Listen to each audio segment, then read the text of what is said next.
Diga a los que nos acompañen hoy por primera vez, les damos la bienvenida. Quisiéramos a los nuevos ofrecerle un regalo especial, la palabra del Señor. Tenemos esa costumbre y ese deseo de que todas las personas de la iglesia y los que lleguen nuevos, por lo menos no solamente lleven algo sembrado de la palabra en su corazón, sino que también lleven consigo la palabra de Dios. ¿Alguien nos acompaña hoy por primera vez? ¿Alguien está nuevo hoy? ¿Todos ya habían venido? Bien. Bienvenidos, bienvenidos. Voltéese al que está delante, detrás, al lado, dele la bienvenida, sonríale, hágale cambiar la cara triste si la tiene y recuérdele que Dios le ama. A veces se nos olvida. Bien. Estuvimos hace 8 días fuera de la ciudad con la pastora visitando la iglesia en Flandes. Pastor Javier nos había pedido ir y compartir con la iglesia. Gracias a Dios pudimos hacerlo, aunque es un calor terrible en ese huequito en Flandes. Pero bueno, Dios nos ayudó. Saludos de los hermanos en aquel lugar. Estamos en este mes hablando acerca de plantar. ¿De qué estamos hablando? De plantar. Escuchen estos textos de la Escritura. Yo sé que usted los ha leído. Mateo 13:3 dice: el sembrador salió a sembrar. Y mientras sembraba la semilla, entonces comienza a decir, una cayó allí, otra cayó allá, pero está ese concepto de plantar, de sembrar. También dice en Mateo 13:37, el que siembra la buena semilla es el Hijo del Hombre. Ese término Hijo del Hombre es uno de los títulos referente a Jesús para hablar de su naturaleza humana, pero también para hablar de su naturaleza divina. Dios se hizo hombre en Cristo Jesús. Amén. Así que dice el texto que el que siembra la buena semilla es el Hijo del Hombre. Y lo da en término presente. No dice el que sembró, ni en futuro el que sembrará, sino el que siembra. Porque Jesús, que resucitó de la cruz, aún sigue buscando buena tierra en la cual sembrar la buena semilla. ¿Escuchó lo que acabo de decir? ¿Qué es lo que busca Jesús? Buena tierra, buena semilla, para plantar la buena semilla. Así que Él quiere, no sé cómo esté su corazón hoy, pero Él va a hacer la obra de sembrar la semilla en su corazón. ¿Qué es lo que se va a sembrar hoy? La semilla. El sembrador salió a sembrar. La obra de Jesús no ha terminado. El ministerio de Jesús no ha acabado. Hoy otra tierra se presenta delante de Él. Usted y yo estamos hoy ante su presencia para permitir que en nuestro corazón se siembre ¿qué? Buena semilla. Si usted cuida la semilla que el Señor siembra esta mañana, esa buena semilla va a hacer su trabajo y va a producir fruto. Si no la cuida, pueden venir las aves, o pueden venir los caminantes que pasan por el camino, o pueden venir los afanes, ¿sí? O puede venir la cizaña, sí. Ok, hablando de la cizaña, porque veo que están recordando algunas de las cosas que he hablado. También dice el texto de Mateo 13:39, el enemigo que siembra la cizaña es el diablo. Así que aprendimos que aparte de una semilla buena, semilla del reino, también hay otro que le llama el enemigo, que en la traducción dice que es el diablo. Es aquel que está pendiente de encontrar mal terreno y entonces echarlo a perder.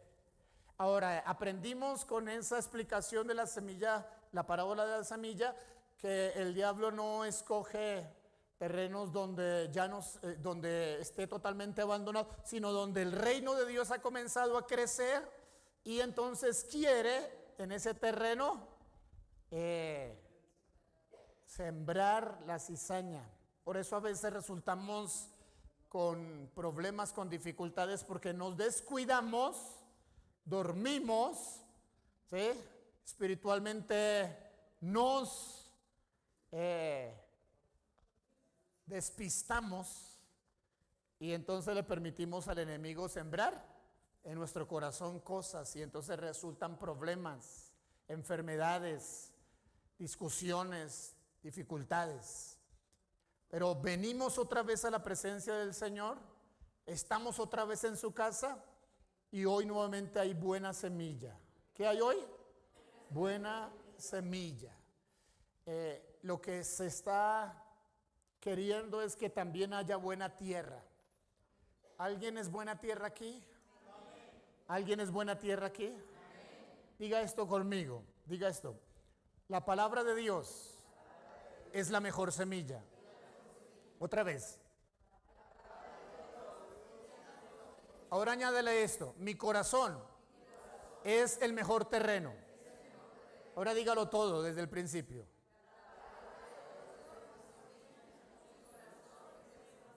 Y complete diciendo, voy a dar los mejores frutos. Dígalo todo completo. La palabra de Dios es la mejor semilla. Mi corazón es el mejor terreno. Voy a dar los mejores frutos. Sepa esto, declaraciones hacen destino. Escuche, declaraciones hacen ¿qué? Destino. Jesús le respondió a varias personas que como ellos estaban diciendo o hablando, así será hecho. Como lo estás diciendo, así te será hecho. Y sanó a esa chica y restauró esa vida. Así que declaraciones que hoy hacemos van a ser ¿qué? Destino. Usted va a dar los mejores frutos, porque usted lo cree, porque usted lo declara. Muy bien, estos textos que les he recordado de la Escritura hablan acerca de sembrar, de plantar. Entre los textos que hemos visto, el mejor de los sembradores que nos ha dado ejemplo es el Señor Jesús. En Juan capítulo 20, del verso 21 al 23 dice, como el Padre me envió. Como el Padre me envió. ¿Son palabras de quién? De Jesús. Y Jesús es el sembrador que salió a sembrar. Dice, ahora yo los envío a ustedes. Note, al buen sembrador que vino del cielo se le ha unido otro grupo de sembradores que juntamente con él hemos sido enviados a sembrar la buena semilla del reino. ¿Qué somos usted y yo? Sembradores. ¿Somos qué? Sembradores. La buena semilla ha sido puesta en nuestras manos. Si no la sembramos, nada produce. Pero si la sembramos, tal vez algunos de los que sembremos no están preparados, no es la buena tierra. Pero si llegamos a encontrar a alguien que es buena tierra, esa buena tierra dará fruto al 30, al 60 y al 100 por uno. ¿Estamos? Yo me atrevo a decir que la razón por la cual está usted esta mañana aquí con nosotros es porque usted está convirtiéndose en buena tierra. Bueno, como 4 o 5 creyeron eso. Sí. Quiero repetir, yo creo que usted está aquí porque usted es buena tierra. Y hay buena semilla para usted. Y el sembrador está en medio nuestro. Y está colocando semilla del reino en nosotros. Si por alguna razón, ya con anticipación, el enemigo sembró en algún matrimonio, en alguna vida, en algún joven o en algún adulto, en algún esposo o esposa, si sembró cosas que no son semillas de Dios, yo no sé si recuerdan una palabra que recibimos hace poco que dice que toda planta que no plantó el Padre Celestial, ¿qué va a hacer Dios? La arrancará. Él prometió hacer eso. Ahora, Él prometió diciéndole a los discípulos, no se pongan ustedes a arrancar la cizaña porque podrían también arrancar ¿qué? El trigo. No, dejen ese trabajo al Señor. ¿En qué tiempo lo hace el Señor? Dice que cuando venga la siega. ¿Cuando venga qué? La siega. Para los que no saben, el 2026 para nosotros se está convirtiendo un tiempo de ¿qué? De siega. Sembrando y cosechando ¿qué? Juntos. Ahora, según Juan capítulo 20, como el Padre me envió, nosotros también hemos sido enviados con Él. Y escucha esto que voy a decir. Mientras el enemigo, el diablo, sigue sembrando discordias, maldad, cizaña, separaciones, enfermedad y muchas otras porquerías, nosotros, enviados por el Señor Jesús, tenemos la buena semilla de Dios para sembrarla. Los campos están listos. Escuchen, los campos están listos. No dejemos la semilla perder, no la dejemos con nosotros. Vayamos y sembremos la buena semilla, empezando por nosotros. ¿Estamos, hermanos? Empezando por nosotros. Así que es importante. Déjeme decirle algunas verdades sobre la siembra, sobre plantar. Abra conmigo su Biblia en Gálatas capítulo 6. Recuerde que estamos en la campaña de usar el texto bíblico, el texto escrito. Los que acostumbraban a traer su celular, bueno, está bien mientras acostumbra, pero ya hemos dicho que es que no podemos evitar que entre un mensaje de texto, que entre una notificación de no sé quién, que Claro le mande no sé qué, que le recuerden que tiene que pagar, y entonces se lo desvió el corazón de lo que estaba atento y entonces ya perdió conexión. Mientras que cuando usted abre la Biblia, el único mensaje de texto que le va a llegar al corazón es del Señor. Y no va a haber distracción. ¿Estamos, hermanos? No hay nadie más que se pueda meter ahí en ese asunto. Bien, en Gálatas capítulo 6 tenemos este texto, versos 7 al 10. No os engañéis, Dios no puede ser burlado, pues todo lo que el hombre sembrare, esto es importante, habla otra vez de plantar, de sembrar. Todo lo que el hombre sembrare, eso también segará. Está diciendo que si usted tiene un terreno, lo prepara y coloca allí semillas para que produzca aguacates, ¿qué espera que le dé? Eso. No espere que le dé tomates, porque no sembró tomate, ¿sí? Todo lo que el hombre sembrare, eso también segará. Pero ahora hay una explicación en el verso 8. Porque el que siembra para su carne, de la carne segará corrupción. Mas el que siembra para el espíritu, del espíritu segará vida eterna. Aquí habla ahora de dos tipos de siembra y de dos tipos de cosecha. ¿Sí? La cosecha que le llama la cosecha de la corrupción, o la cosecha que se le llama la cosecha de la vida eterna. Yo veo que usted es inteligente. Usted tiene cara de ser inteligente. ¿Cuál de las dos cosechas usted quiere obtener? Bueno, como que no está seguro. Dice el verso 9: no nos cansemos pues de hacer bien, porque a su tiempo segaremos, pero escuche, si no desmayamos. Así que, según tengamos oportunidad, hagamos bien a todos y mayormente a los de la familia de la fe. Déjeme decirle algunas verdades de estos principios de plantación que está usando. Estas palabras son escritas por el apóstol Pablo, el antiguo llamado Saulo de Tarso, que fue perseguidor, que se narra en el libro de los Hechos, que alcanzó a llevar a la cárcel a algunos cristianos, maltratar a otros, hacer algunas cosas no buenas con gente creyente, entre esos mujeres y niños, pensando que estaba sirviéndole a Dios hasta que descubrió que lo que él hacía no era para Dios. La voz del cielo le preguntó: Saulo, ¿por qué me persigues? Y Saulo pensaba que servía a Dios y era en contra de las acciones de Dios. Escúcheme, lo cuento porque a veces nosotros creemos que estamos donde debemos estar y estamos equivocados. Hay camino que al hombre le parece ¿qué? Derecho, y su fin es muerte. Y el apóstol Pablo, después de entregar su vida al Señor, de caer del caballo, de sufrir la conversión, ahora está explicando acerca de este tipo de plantación: sembrar para la carne o sembrar para el espíritu.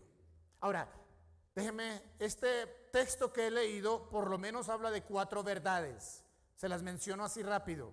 Número 1, la verdad que dice Pablo: toda siembra produce cosecha, sea buena o sea mal. Toda siembra produce ¿qué?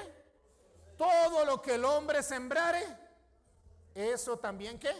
Segará. Toda semilla que sea sembrada va a dar algún tipo de resultado. Toda siembra produce cosecha. Y es importante que no, dígale al que está a su lado: toda siembra produce cosecha. No le diga más, no lo regañe, solamente eso. Hay algunos que se aprovechan. Ok. Número 2. Hay siembra espiritual y hay siembra carnal. ¿Cuál es la segunda verdad? Hay siembra espiritual, pero también hay siembra carnal. El apóstol Pablo habla en el texto que hemos leído de Gálatas de esas dos cosas: siembra espiritual y siembra carnal. El que siembra para su carne, ¿de la carne qué? Produce corrupción. El que siembra para el espíritu, del espíritu va a segar vida eterna. ¿Sí? Esto, por supuesto, hay que estudiarlo y hay que profundizarlo. Pero, una primera verdad: toda siembra produce cosecha. La segunda: hay siembra espiritual y también hay siembra carnal. La tercera: la siembra carnal produce corrupción. ¿Qué produce la siembra carnal? Corrupción. La siembra espiritual produce salvación.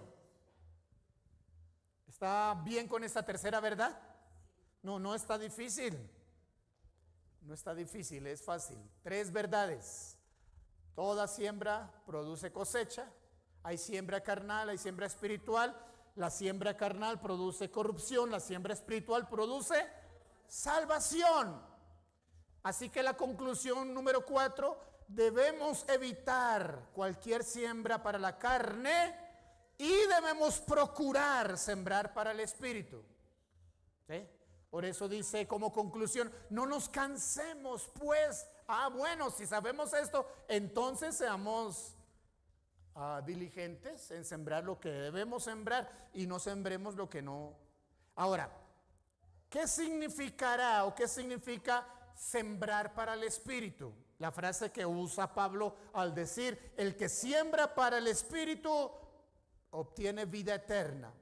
En este texto de Gálatas, Pablo dice que hacer el bien sin cansarse es sembrar para el espíritu. Dice: no nos cansemos pues de hacer el bien. Y aquí entonces el espectro se abre. Podríamos hacer un listado entre todos de preguntarnos: ¿qué es hacer el bien? Usted me podría responder con una sola frase: ¿qué es hacer el bien?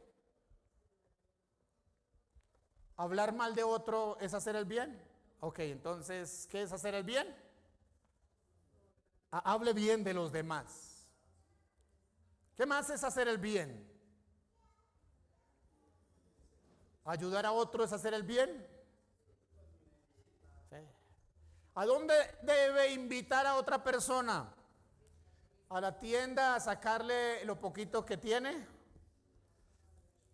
¿O a la iglesia para que conozca el reino de Dios? ¿Sí? Piense en todas las formas en que usted podría hacer el bien. al estar aquí sentado, ¿está haciendo bien o está haciendo mal? Es que hay gente que a lo que es bueno lo llama y a lo que es malo lo considera bueno. Hacer el bien. Pablo dice en el texto que no nos cansemos pues de hacer el bien, porque a su tiempo segaremos. ¿A su tiempo qué? Mire lo que dice. Cada vez que sembramos bien en otra persona, eso va a producir en algún momento un buen resultado. ¿Escuchó eso? O en la tierra o en el cielo, pero algún momento va a producir un buen resultado. Así que usted no debe cansarse. ¿No debe qué?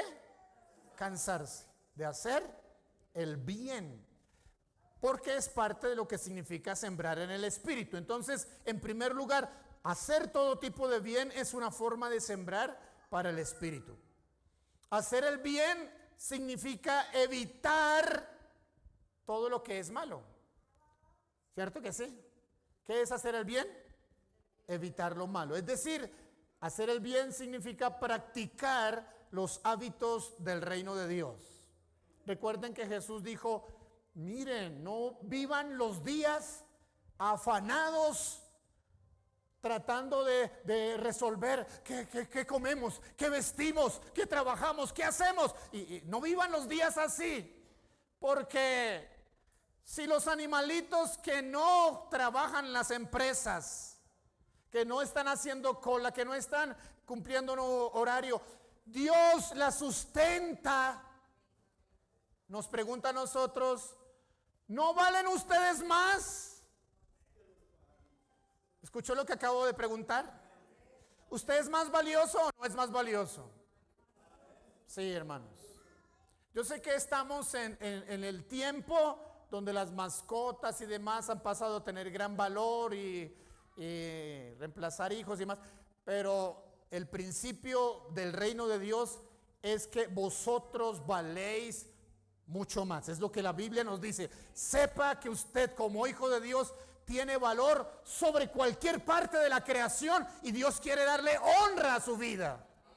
Porque Dios no diseñó de la eternidad su vida para que su vida fuera una corrupción o fuera dañado por la enfermedad o estuviera bajo sufrimiento. Eso no fue el plan de Dios. El plan de Dios es que usted tuviera gloria, brillo del Altísimo. Que todo lo que haga honre a Dios.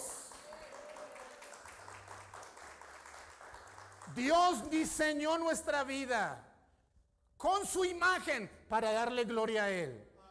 Pero si nosotros sembramos para la carne, de la carne obtenemos ¿qué? Corrupción. Por eso el apóstol Pablo nos llama la atención para decirnos: sembremos pues para el Espíritu. No nos cansemos, no nos cansemos. Pablo lo explicó a los creyentes de Galacia. Explicó a ellos cuáles son las obras de la carne y cuáles son las obras del Espíritu. Si nos devolvemos o si miramos en Gálatas capítulo 5, por favor, si tiene su Biblia, Gálatas capítulo 5, verso 16 al 21. Allí usted va a encontrar un listado de 18 acciones o 18 semillas corruptas que producen maldad, que producen corrupción. Ahí está la explicación: el que siembra para la carne. Y entonces el apóstol Pablo explica eso. ¿Qué es sembrar para la carne? Y hace un listado de 18 cosas. Pero cuando termina las 18, termina con esta frase. Dice: y cosas semejantes a estas. Es decir, que el listado puede ser todavía mucho más grande. Y por eso tenemos que tener cuidado de no estar sembrando lo que no debemos sembrar. Pareciera que este listado de sembrar para la carne, el apóstol Pablo lo clasificó por lo menos en 3 grupos o en 3 temas. En el verso 19 del capítulo 5 habla del primer grupo y trata con los pecados o las semillas de los deseos carnales o inmorales o desórdenes sexuales. Entre ellos nombra adulterio, fornicación, inmundicia, lascivia. Ese primer grupo habla de todas esas semillas corruptas que siembra la gente con respecto a desordenarse en su moralidad. ¿Y qué va a producir? Lo que siembra, corrupción. Así que todo aquel que en secreto, todo aquel que siembra pornografía, todo aquel que siembra fornicación, todo aquel que siembra inmoralidad, aunque nadie lo esté viendo, ¿qué es lo que va a cegar? Lo que siembra, corrupción. Porque tarde o temprano sus semillas que está sembrando le producirán ese fruto. Así que tal vez en algún tiempo nosotros fuimos aquellos que estuvimos viviendo en una vida desordenada. Ahora, para los creyentes que su vida ya está siendo transformada, Jesús vino aún a darnos una exigencia mayor en cuanto a nuestra pureza sexual, diciéndonos, no solo es el acto de cometer esta aberración o maldad, también existe el adulterio del corazón. Y cuando Jesús lo explicó, wow, los primeros discípulos dicen, uy, esto es tan difícil, ¿quién lo va a hacer? Jesús les dijo, hay cosas imposibles para los hombres, pero para Dios es posible. Pero usted y yo como hijos de Dios, no, escúcheme, no podemos quedarnos apenas en el nivel de los demás, sino tenemos que ir a un nivel de santidad según la gloria de Dios. Porque quien quiere brillar con su presencia en nosotros es el Señor. Pero es necesario que nosotros estemos limpios. Por eso Jesús explicó o profundizó diciendo que aquel que mira a otra persona para codiciarla ya adulteró en su ¿qué? Corazón. Y entonces habló del adulterio del corazón. Porque es que alguien antes que se atreva a fornicar, a hacer infidelidad, primero lo concibe ¿en dónde? En su corazón.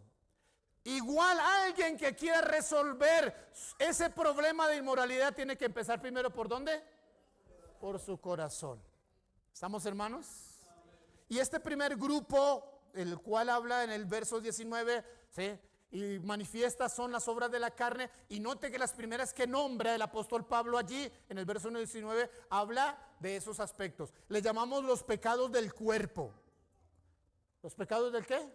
Del cuerpo. Que el apóstol Pablo en otra porción explicó, dice, el que se une al Señor, el creyente que se une al Señor es un espíritu con Él.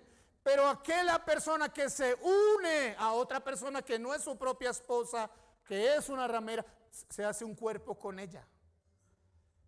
¿Escuchó eso? Y es importante. Por eso le llamamos a este primer grupo pecados contra el cuerpo. El segundo grupo de semillas que producen corrupción son los pecados del espíritu. Y en ese grupo el apóstol Pablo menciona idolatría, hechicerías, herejías. Este tipo de corrupciones son corrupciones de tipo espiritual.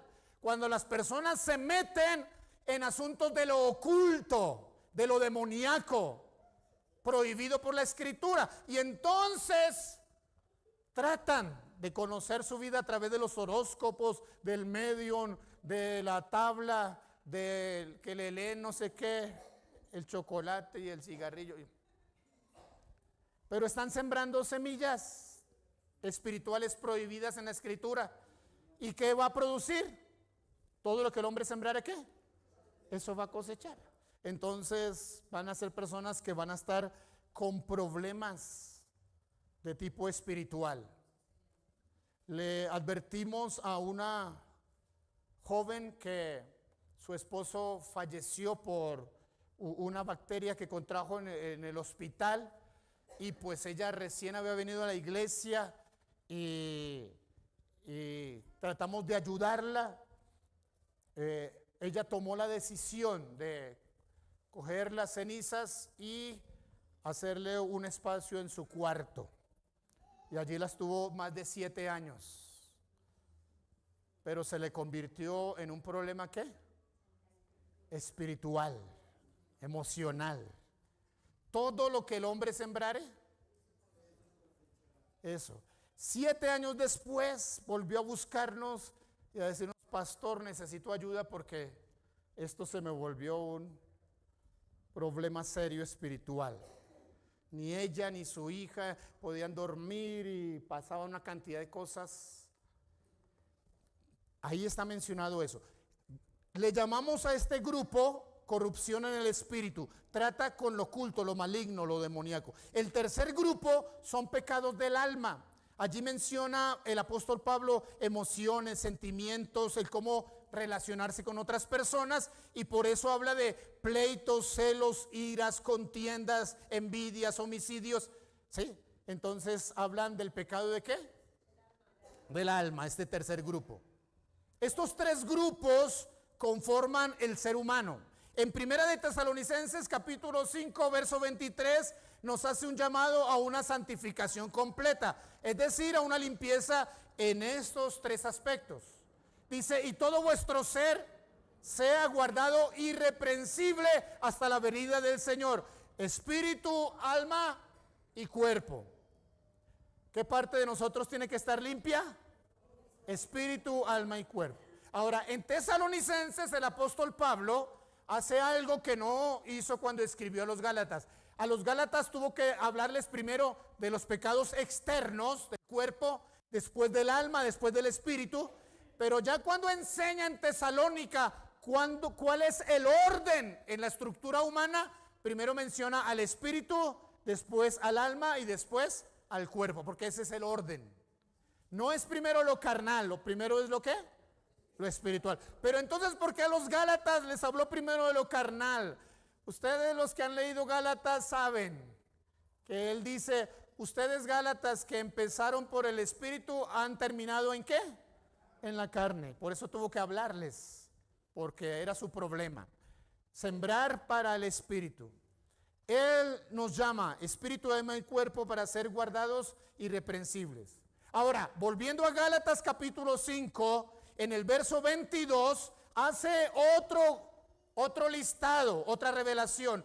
Nos revela qué es sembrar para el espíritu y cuáles son los resultados de sembrar para el espíritu. Escucha estas palabras. Mas el fruto, ¿sí? ¿Mas el fruto de qué? Del espíritu. Y habla de 9 cosas. ¿Cuáles son esas 9 cosas? Amor, gozo, paz, paciencia, benignidad, bondad, fe, mansedumbre, templanza. Miren, ¿cuántas mencionamos anteriormente? 18 obras de la carne. Ahora habla la mitad 9 de acciones del espíritu. Las 18 obras de la carne las termina diciendo y cosas semejantes a esta, es decir, que todavía el listado es más grande. Pero cuando habla del fruto del espíritu, habla de estas 9 cosas específicas: amor, gozo, paz, paciencia, benignidad, bondad, fe, mansedumbre y templanza. Escuche esto que le voy a enseñar. Sembrar para el espíritu es que usted crucifique la carne, según el verso 24. Los que son de Cristo han crucificado la carne con sus pasiones y deseos. ¿Qué tiene que hacer usted con sus deseos pecaminosos? Crucificarlos.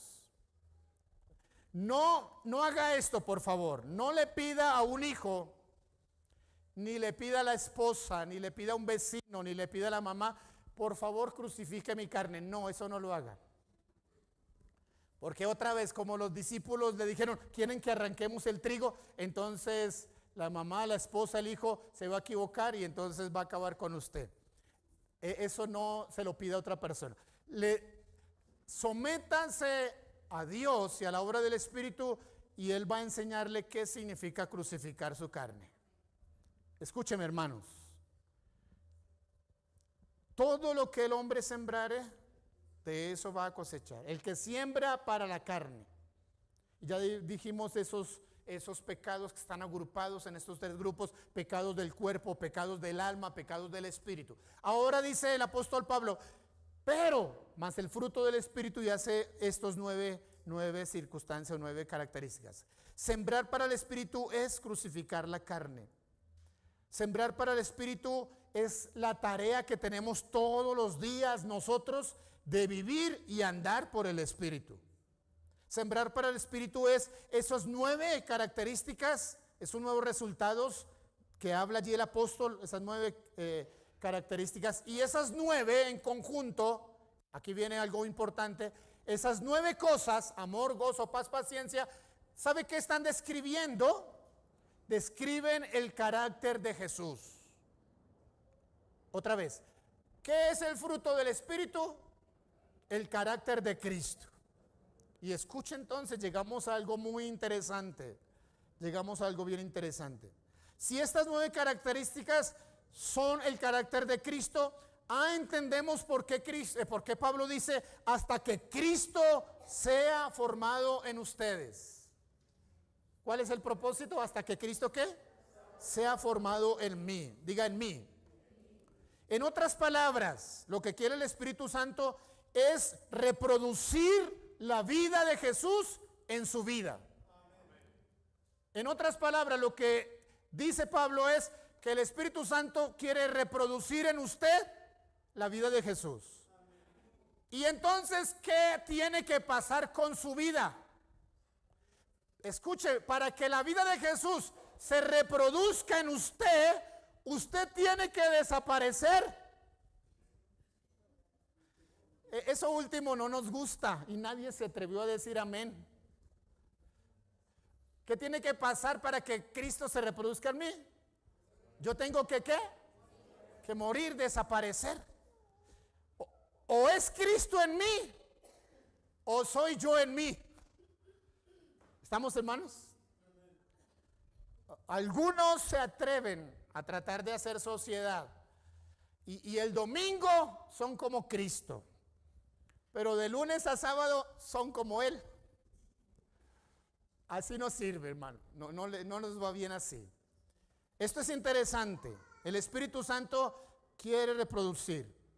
Ahora, me gusta, abran Gálatas capítulo 3, verso 27, que vamos a llegar a algo bien interesante. Gálatas, todos por favor, Gálatas 3, 27.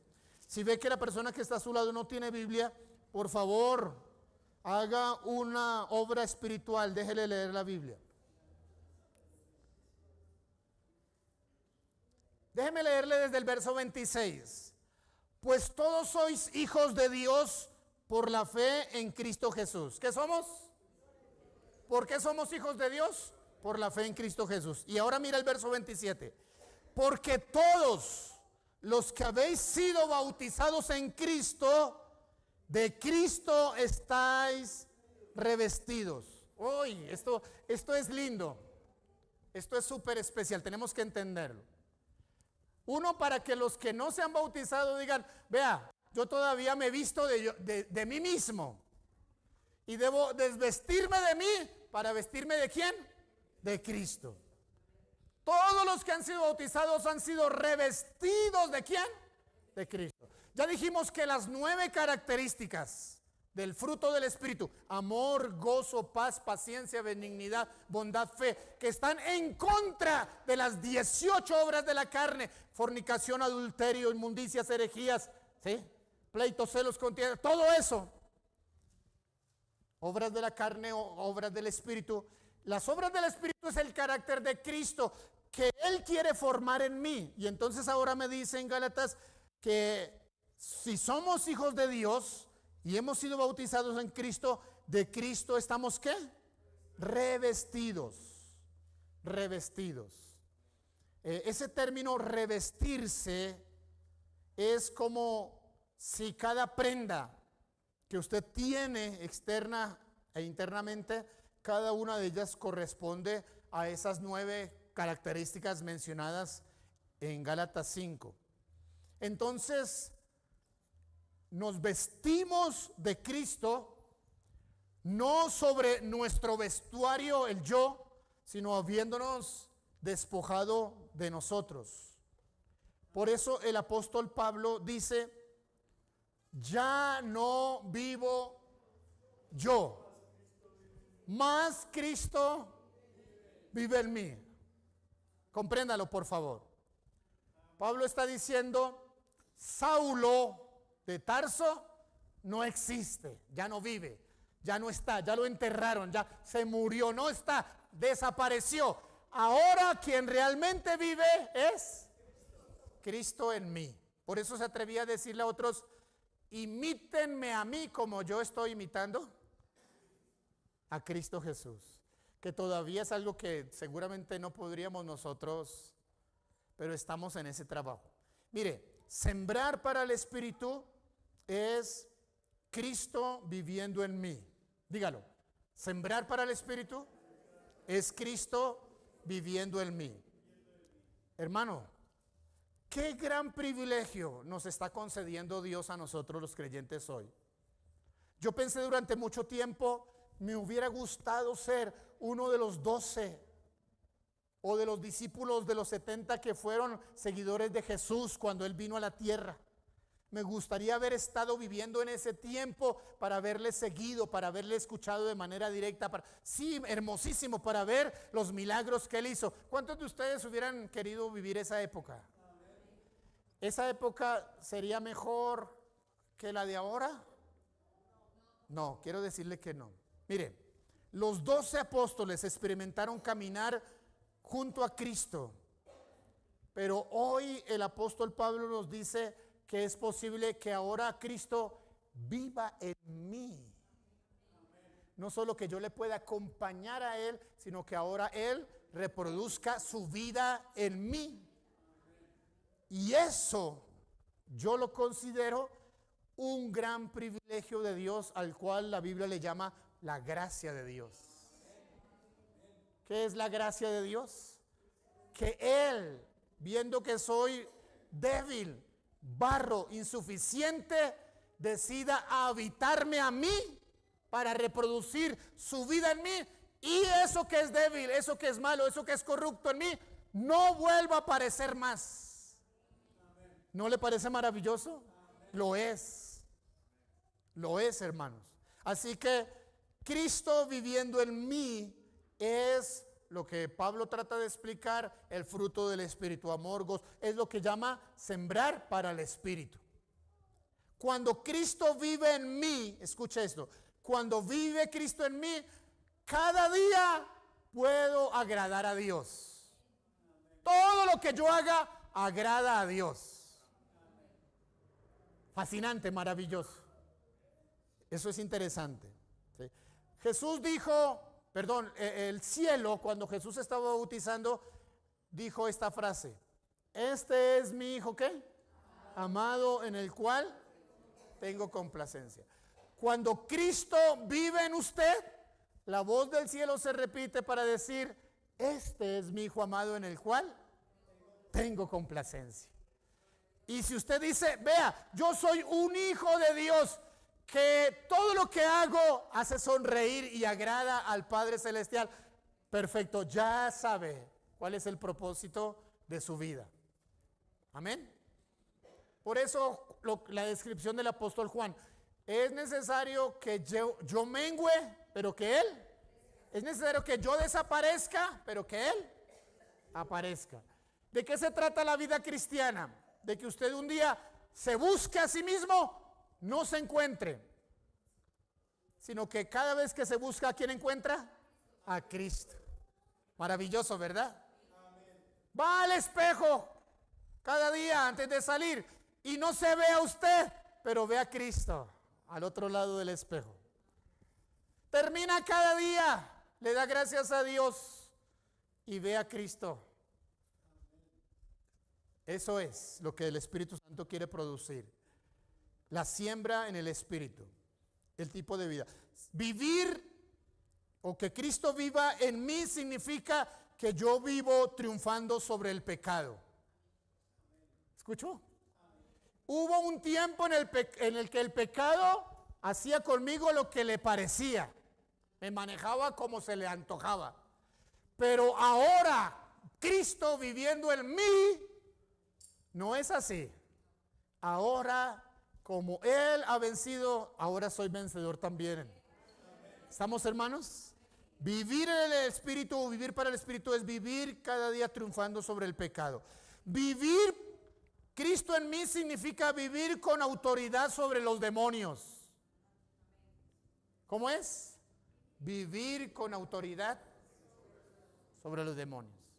¡Wow! Vinieron los discípulos alegres diciéndole: Señor, los demonios se nos sujetan en tu nombre. Estaban re felices y el Señor le dijo: maravilloso, pero hay alguna mejor noticia. Mejor que eso es que sus nombres estén escritos en el libro de la vida. Eso es mejor. Cuando Cristo vive en usted, las obras malignas, lo que otras personas hacen, la suciedad de las consultas, la obra demoníaca que puedan estar haciendo para que su negocio, su vida, su hogar fracase, no puede hacer nada. Por eso el texto dice: caerán a tu lado 1000 y 10,000 a tu diestra, pero a ti no llegarán.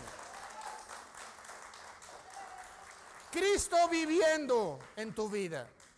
Cuando Cristo vive en tu vida se establece el reino de Dios. Cuando Cristo vive en tu vida, tú vives una vida con propósito. Cuando Cristo vive en tu vida, tú vives para hacer la voluntad de Dios. Y puedo quedarme toda la tarde diciendo todos los maravillosos resultados de lo que significa Cristo viviendo en mí.